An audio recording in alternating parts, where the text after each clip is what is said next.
โอ้ยน้องโอ้ยนี่เนาะเอาลงปะบ่แซนละบาทนี่บ่ท่ากันเลยอ๋อ เฮ็ดจังได๋บัดนี้จะสิจังได๋ เอาขึ้นบ่เอาขึ้นบ่ คนขึ้นไหววะ ขึ้นก้อนจักโทนึง เอาแต่พามันก็นั่นนะ เอาขึ้นแล้วก็อย่าลงใหม่บ่ แม่น ฮิวพี่น้องเอ้ยเนาะคัก เดี๋ยวได้พูดเดี๋ยวได้พามันก็เจ้าลงลงดี เพิ่นจะพาลงบ่ เออเอากินดิแล้วบ่อยู่เด้กินดิแล้วบ่หยอกแล้วเบิ่งว่าดิคิดว่าสิชวนเราเอา ย่านเพิ่นหายนะครับเลยจุ่มขาไว้ให้จุ่มได้เอาบ่ นอกใจในประชันติ โอ้ขายก็ได้เด้ ข่อยคิดว่าซะอันโดยหญ้าเลย เอาไว้เอาจิว่าเอาไว้กวดอัน ใบตองไม่ ตัวมันไม่ใช่บ่ แม่นคิดว่าสามารถสิมากดจีนได้ว่าลามสิรุดอีกเด้อ ถามมันก็มันเป็นได้ได จับอะไรกันสิ เนาะเมื่อยดิฮะ ไปมาวันนี้จะได้หลีกอีกแล้ววันนี้เอา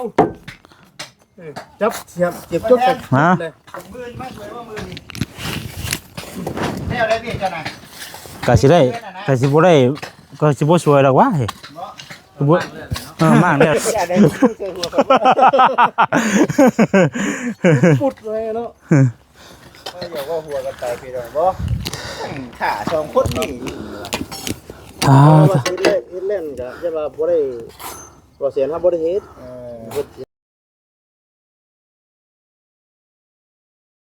โอ้ยน้องโอ้ยนี่เนาะเอาลงปะบ่แซนละบาทนี่บ่ท่ากันเลยอ๋อ เฮ็ดจังได๋บัดนี้จะสิจังได๋ เอาขึ้นบ่เอาขึ้นบ่ คนขึ้นไหววะ ขึ้นก้อนจักโทนึง เอาแต่พามันก็นั่นนะ เอาขึ้นแล้วก็อย่าลงใหม่บ่ แม่น ฮิวพี่น้องเอ้ยเนาะคัก เดี๋ยวได้พูดเดี๋ยวได้พามันก็เจ้าลงลงดี เพิ่นจะพาลงบ่ เออเอากินดิแล้วบ่อยู่เด้กินดิแล้วบ่หยอกแล้วเบิ่งว่าดิคิดว่าสิชวนเราเอา ย่านเพิ่นหายนะครับเลยจุ่มขาไว้ให้จกได้เอาบ่ นอกใจในประชันติ จกบ่มีดี เฮ็ดรีบไหมเด้ รีบไหม นี่พี่ ไปจกไหนได้ดีนะ มุ้ยรีบเลย นี่แล้วสิไปซั่น หยิบรถทางโอ้ยแล้วไปแปลง เอาล่อบ่หรือว่าเอาล่อไปชวนเอาตัวนั้นมาใส่นี่บ่ บ่ให้ผ้าได้สนองมีใช้ผ้านั่นเด้อเพราะว่าเอาล่อส่วนไปทุมเฮือนมันบ่ได้บ่ โอ้ยเพิ่งเอาไปเด้เอาถมนี่ก่อน ให้มันเต็มก่อนเลย เนาะโอ้คิดได้จังได๋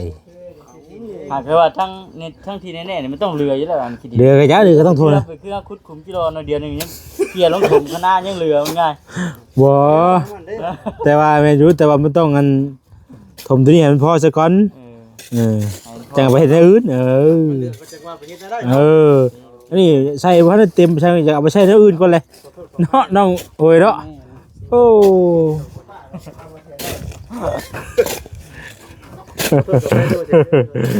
เออ สิได้หัวหน้าบ่มาแบบสิปัดที่นี่ได้ไปอบรมเจ้าของ นั่น เอาพี่ไปนั่งนอกบ่เอาเซโล่ได้สุกเซโล่แล้วถุมเอาได้ ไม่ยากหรอกเอาตัวมันใกล้ก่อนแล้วก็มันเขาไม่สูงกับยุ่ยพุ่นมาใส่พี่บัดนี่คอย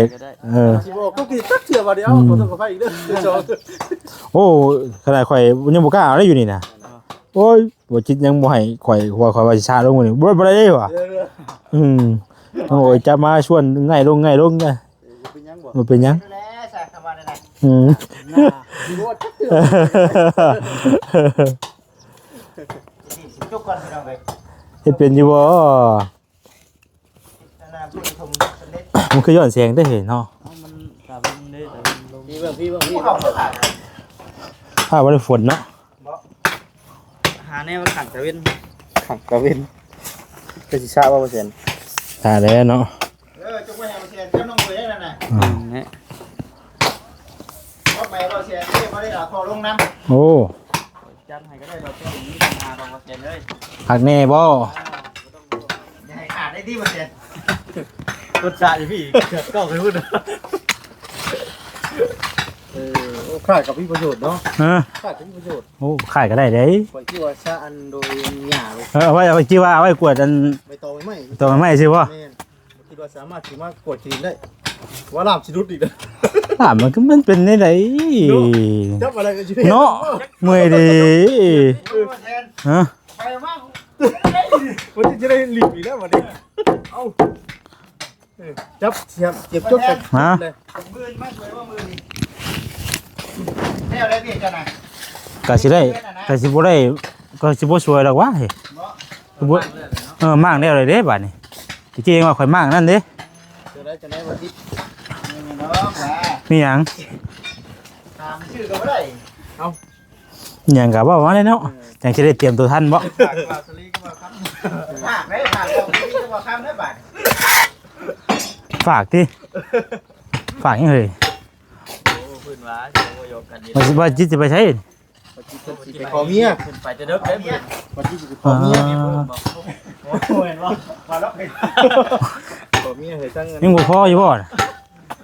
โอ้ยมันจบได้ดิ มันชุดได้บ่ โอ้ช่วยได้ โอ้ยมันดึกขาดได้ โอ้ แล้ว ดิ บ่พอบ่ พอแล้วมีชายมีหน้าคนเดียวก็พอแล้ว โอ้ยให้เราเบิ่งคลิปนี้เนาะ นั่นเอ้ยเนาะ เมียนบ่จัง น้องโอ้ยจะมีข่าวดียังมื้อนี้ขอยเห็นในคลิปที่ว่ามีข่าวดีเข้ามาเรื่อยๆป่ะฮะ โอ้ยพอดีชาติดี สองสามสั้นเด้เนาะ คือหลายขั้น ฮะเนาะมีข่าวดี เบาแล้วมันเงินมาให้ โอ้เอาเงินมาให้เจ้าน่ะ เลย เออ ใส่ชุดไปชื่อชงปั๊มได้เราส่งเราบ่ บ่มีส่งบ่เจ้าบ่มีส่งบ่ อ้าวน้องเว้ยเกือบชนเข้าเอาไปยังไงผมด้วยเฮ็ดเด้อ ไปซื้อเองบ่เจ้าไปซื้อเอง ไปชื่อกับมานาภาษาซ้ำน้อย ซื้อครบเบิดแล้วบ่ ยังอยู่ เกือบ ยังเกิบบ่เกิบมันชวนเข้าอยู่เนาะน่ะอ่า น้องเว้ยเบิ่งไงบอกก่อนยังเอามาพี่ใกล้ ชวนเข้า ๆยังเราเบิ่งได้ก่อนก็ได้ ยังแต่เกิบนะบ่ โอ้ยเอาสายยังนี่สายโทรศัพท์บ่นี่ แค่ต้องเคย น้องเคยเฮ็ดให้ น้องเคย แปลงให้บ่โอ้ยน้องเคยเอ้ยเนาะชดเข้าไอ้ลุงน่ะบ่ ให้น้องแต่ไปให้จ้ะน่ะออกตลาดบ่ ไปลุงชื่อของกินบ่เอ็นนะ ฮะ บ่เอ็นเพิ่นมีผู้ใหญ่ชื่อกุ้งมีกุ้งมาปิ้งกินบ่แม่นและบ่คิดว่ามันอันน่ะสิค่ำแล้วบัดนี้สิพากันเมื่อบัดนี้กันบ่ค่ำนี่สิได้ตู้น้ำอยู่ดอกว่าหั่นนะ ถากคนหน้าออกอ่ะ ถ้ากันบ่เฮ็ดสิ ถากคนได้เนาะแต่กินย่างกุ้งก่อนจ้ะโอ้ว้าวจ้ะ การก็ โอ้น้อน้องโอ้ยเนาะให้กินน้ำอยู่ละบ้านน้องโอ้ย กินอยู่ แต่ว่าเสียงให้กินอยู่คือเสียงคือค่อยดังไป นั่ นะ นนั่น เอาไหมน้องเว้ย ให้กินอยู่ดิให้กินงานนี่นี่ กินแต่คนนั่นเฮ็ดเวียกบ่ เห็นแล้ว เพิ่นไปเรียกมากินเด้อ อ๋อเคยแล้วคิดเป็นมือได้บ่จินมานี่ บอกจิตแล้วลงมือก่อนหมูเนาะ ใครแน่บ่ใครแน่ครับเป็นนี่ ยามมาใกล้คนใด ขาดหัวใจได้ โอ้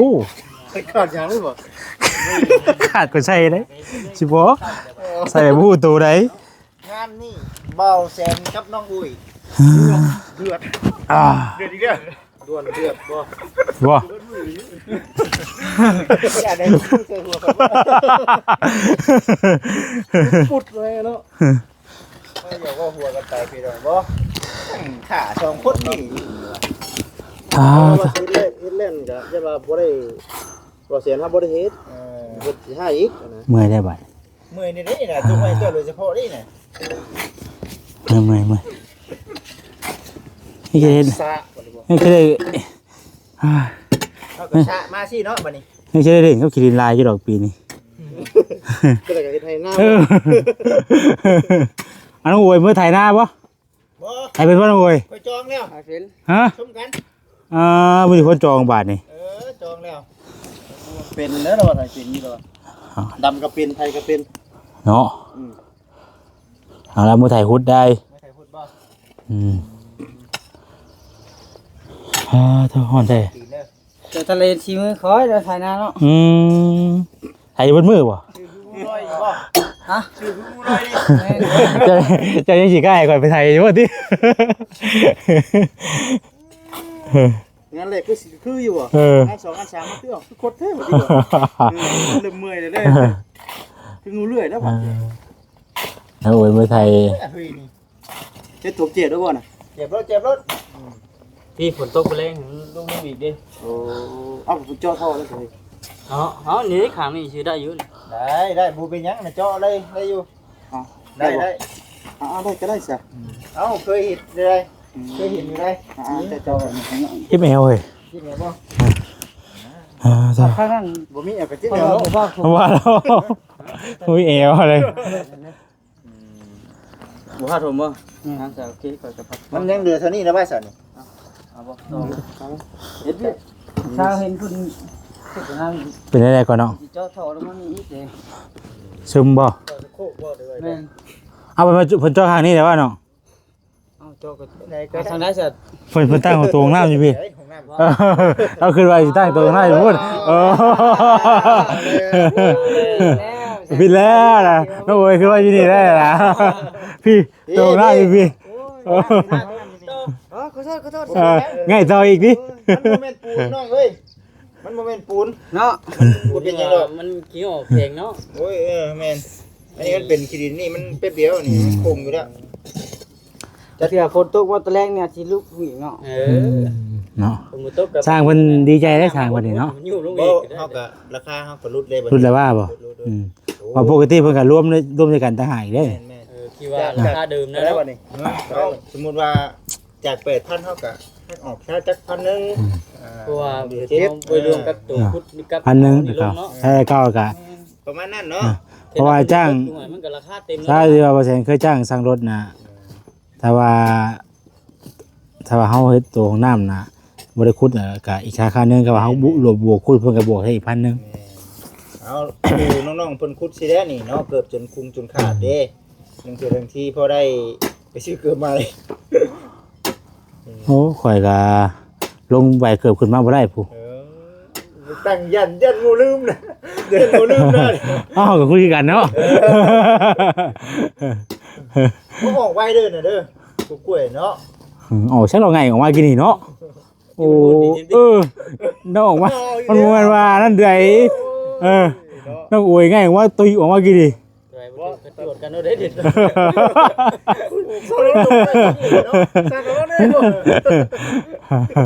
โอ้ยยังบ่ได้กระ เขา โด ไป ดกั จ้ น องหน้ากันไว้เด้อนี่ เนาะโยเนาะสิบ่คงไปเห็นนะครับ บ่ได้กระโดดแล้ว เดี๋ยวว่าไว้ความจริงดีกว่าว่าไว้ความจริงก็จะ เจ้าเบรกไว้รถคือรถกันเบรกใหม่นะเขาถึงคุ้มคิ้วหมดแล้วถึงช่วงบรรยากาศค่ำแบบนี้เนี่ยพี่น้องมันบ่แดดแม่มันจะบ่ฮ้อนมันจะบ่เมื่อยไว้ปานใด ข่อยถือตั้งแต่ผูชักมื้อเช้านี่ว่าโต สองเดือนนี้แหละบ่ค่อยเป็นอยู่ได้ให้เจ็ดนี่บ่ หมู่ทาเออ ยิ้มบ่เดือด ยิ้มเด้ แต่ว่าบ่เสียนาพูด ชักจุบเลยเนาะโอ้ วันนี้มีคนกับคิวยุ่ง อืม ระวังน้ำ นี่บ่ อยู่เขาบ่ได้เห็นนะว่า ช่างว่าเด้อเนาะเอาไว้นะมื้อนี้คือสิบ่ได้มากดอกมื้อมีแต่ภาวนาอย่าให้ฝนตกเท่านั้นช่วงนี้นะ ฝนตกนี่มันเปียกแน่นอน เอา เนาะ โตบ่ได้นอนนี่แจ้งยังบ้างนะบ่ได้ นอนอยู่กลางพี่ละว่าตารางเงินไงพี่ละว่าน อนอยู่ตารางคือใหญ่มันก็จุ่มโป่งนอนเดี๋ยวดาว กูเพิ่นใหม่บ่เปอร์เซ็นต์ ใส่ฟ้าไหม ไปพาเฮือนไหม สอมเซม บางโค้งใหม่ สอมเซมเพื่อนไหมโอเค บางโค้งใหม่แบบ เสียดาย โต แล้วเนาะพี่น้องเอ้ย สิเร็วช่วงค่ำ ปั่นคณะ แล้วย้อนข่อย แม่นี่บ่บ้านคณะน่ะ คือแหละน้องโอ้ยแล้ว บ่ได้เอารับเมื่อกันเด้ จองโตเลยเฮ็ดแล้วของบ่จิตมาต่อของบ่เชนบัด บ่หักช่วงเอาช่วงนั้นเด้อเอาก่อนได้เปรียบได้ ช่วงนี้แหละนี่ช่วงฝนตกคงกี่คณะขาดลายใช่ไหม เอ้ยคณะกัด ได้ขึ้นหน้าข่อยกันแล้วหน้าเปล่าข่อยนี่ บ้านคณะเนาะน้องเอ้ย กินชาเลยต้องบ่ซุกนี้เนาะ มียาวเลยติ ชอบไหม่เด้ โอ้บ้านเฮาเฮ็ดให้หน้าได้บ้านเฮา ทมเลยไม่ยาก เทื่อชอบไหม่แบบเทื่อแบบไปเอาลูกกับแม่โดดโอ้ตรงบ้านคณะบ้านคณะมาเป็นอะไรได้เนาะเฒ่าแล้วเฒ่าแฮะ เป็นผู้เฒ่าได้คณะบ่เป็นได้จังได๋ อย่างอ้าวเขาบ่ทับปั่นในหน้าบ่เป็น ขอแน่ผู้เฒ่าเฮ็ดได้เหรอ สอนให้เฮ็ดดูดิ ใช่ ให้เฮ็ดเบิ่งดู บ่ต้องให้บ่ต้องว่าเป็นก้อนไหม เฮ็ดบ่ฮู้กันว่ะ แม่ เฮ็ดบ่ฮู้กันว่ะมีมวยต้องเฮ็ดบ่ฮู้กันเนาะเฮ็ดบ่ได้ติป้าแบบได้บ่ ให้เฮ็ดแน่ดิ เออ ถ้าบ่ บอกเฮ็ดกระจับบ่รวยบ่นั่น เออ มีแฟนชูเอาเมียพี่เนาะเป็นผู้เฒ่าพี่น้องเอ้ยเนาะลูกเคยหัวดี โอ้ยเนาะ แล้วว่าผู้เฒ่าเป็นผู้เฒ่าเฮ็ดบ่ถึง บอกก่อนผู้เฒ่าว่า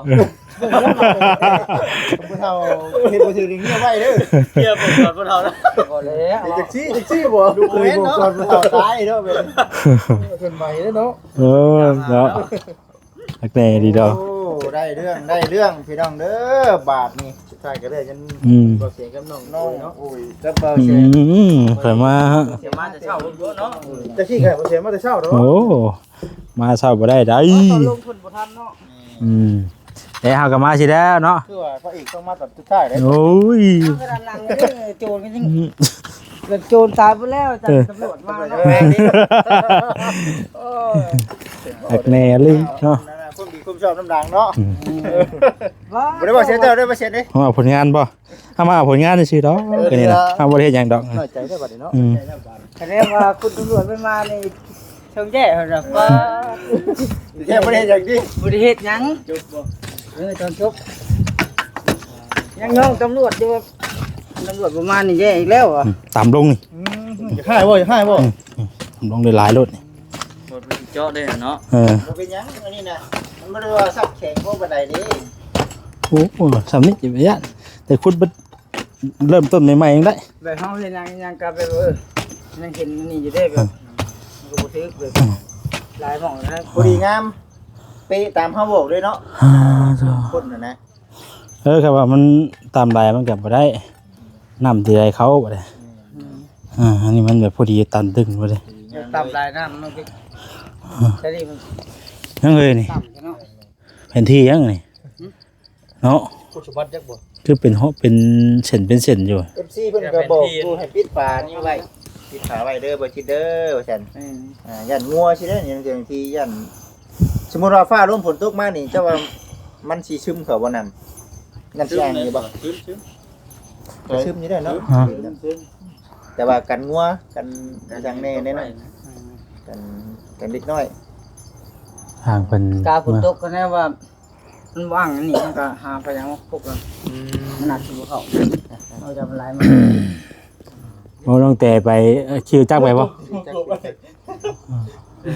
คิวจักไปน่ะ จะบ่เห็น บ่เห็นภาพไปอัด3เลยนี่ อัดฉาม อ่า โอ้ย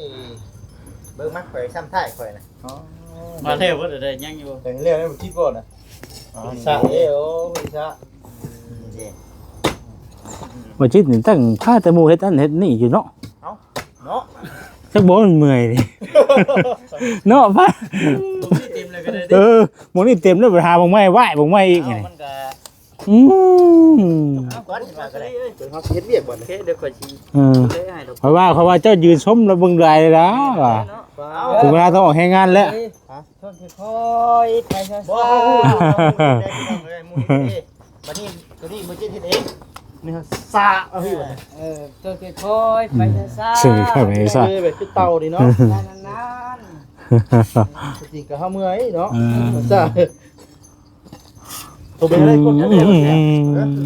มาพูดบ่ ควันกุ้มๆเนาะ บ่ได้ไล่ได้บ่เสียเลย อืม ตัวนี้น่ะป้าไว้ตัวนี้บ่ต้องชะต้องบัดเวลามันอยู่มันหยัง ๆ น่ะ สร้าง จัง เป็น ซี่ เย่าวันใหญ่ ไม่นะ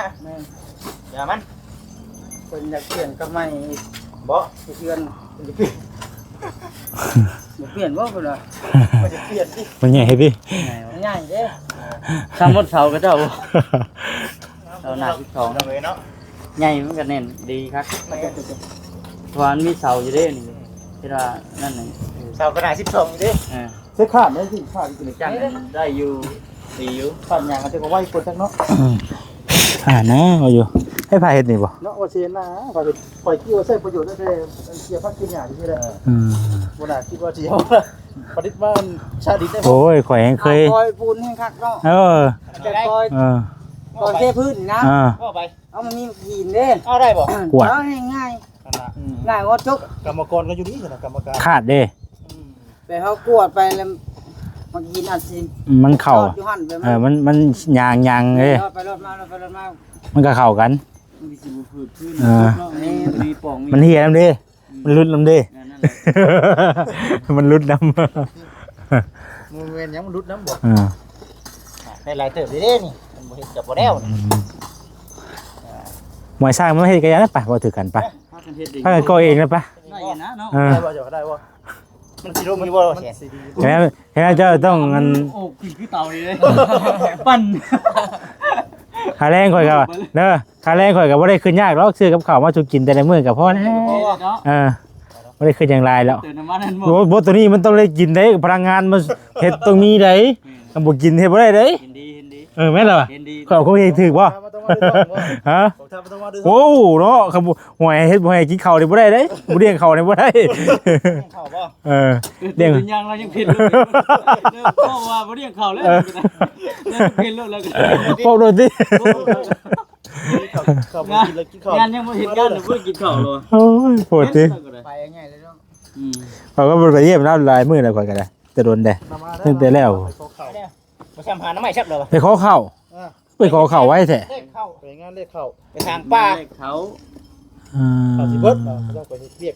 เลขเข้าแล้ว เพราะว่าข่อยซื้อไปตอนนั้นก็คือจังบ่มันยังบ่ บ่ เกิด ไม่ว่าชาติเบิดได้บ่แท้ยังเหลือ หาไว้สิบ่ มาไว้ Ờ. อยากลองเบิ่งนะหมู่อยู่หมู่ว่าดีงานน่ะ เฮ้ยไปลองเบิ่ง แม่น ทางป้าอยู่ท่าแขกผู้ใด ชาบ่ชารับชาดีบ่ สาลิบสาลีบ่ ประชาต้องไปโดดบ่มีแต่นั้นดอก เฮ้ยเนาะมันจะคือไปเฮาประตูตัวย่างกูมื้อนี้ อ๋อพ่อเราอยู่พ่อเด้ขี่รถเด้อยู่ปั๊มบ่ตัวใหม่ เรา นี่ ไป เด้ จื้อจังได๋ บ่จื้อคนข่อย ไปเฮ็ดงานเนาะเมียเราเด้อจ้ะ นี่เราว้ายไปเฮ็ดงานมือชองมือมาแล้วแนวรวยแท้นี่บ่จื้อเด้อลูกเอ้ยเมียเราเว้าได้สนคำเมียเราดอกว่า เอาพักมาโห้ยใช่ป่ะนี่เนาะ ยากเลยเนาะ เลย เป็นไปได้ป่ะ เอ้าคือได้ป่ะนี่ได้ นี่เจ้าให้ตรงน้ำเหยียบมุ่นหมดจ้ะ ปลูกพักกันเกินไปยังไงเออ โอ้ยเนาะขาดยางเนาะ ดินนี่ทมเลยก็ เออ ที่พุ่นเนาะ เออเอาพัก เฮ็ดนี่จังได๋มันนี่แหละเนาะ พักเอาปลูกแค่นี้กินเด้อ อันน่ะ ของน้ำกับมาเจ้าหัวโฉมแล้วกับลูกนี้เด้อลูกล้างร้านเด้อ นั่งตรงเลย แล้วก็ปุ๊กโก้คืออ๋อเห็นเล็กเสือไปน้ำจะบุกเบืองพื้นที่ เด้อเนาะ เจ้าดีได้เลยว่าสิดีได้ในหูบ่ได้เจ้านี่ บ่เคยเห็นอยู่แล้วไม่เห็นอยู่แล้วครับ อ๋อแต่มาพาต้องหนา ถามต้องนา แค่ลุกมันนอก เออ บ่พาต้องนาเด้ ลองเล่นเองเนี่ย นั่งอยู่ดีๆเดี๋ยวตุ้มลงไปไว้ดิ เนาะ เอาห้องน้ำ บ่พาต้องนาเด้เพราะว่ามันใช้น้ำหนักเนาะ เป็นกระต๊อบนิดหน่อยแล้วก็เอาผ้าถักป๊าดตู้เอาลูก มันถึงน้ำเรื่อยมันก็อยากสิเบิดคุณคือกันได้นี่ก็ได้ แล้วบัดนี้พี่น้องเอ้ยเนาะอืม เป็นแบบแบบนี้เนาะ มาตอนนี้ก็มากินเนาะ แม่โอ้เสือยังข่อยก็บ่จิตเลย เนี่ยคักแล้วพี่น้องเอ้ยเนาะมื้อนี้บ่มีได้เฮ็ดมื้อนี้เนาะ ปูดูบ่มื้อนี้ เอาเลยบ่ได้ทอกเอาลงเลย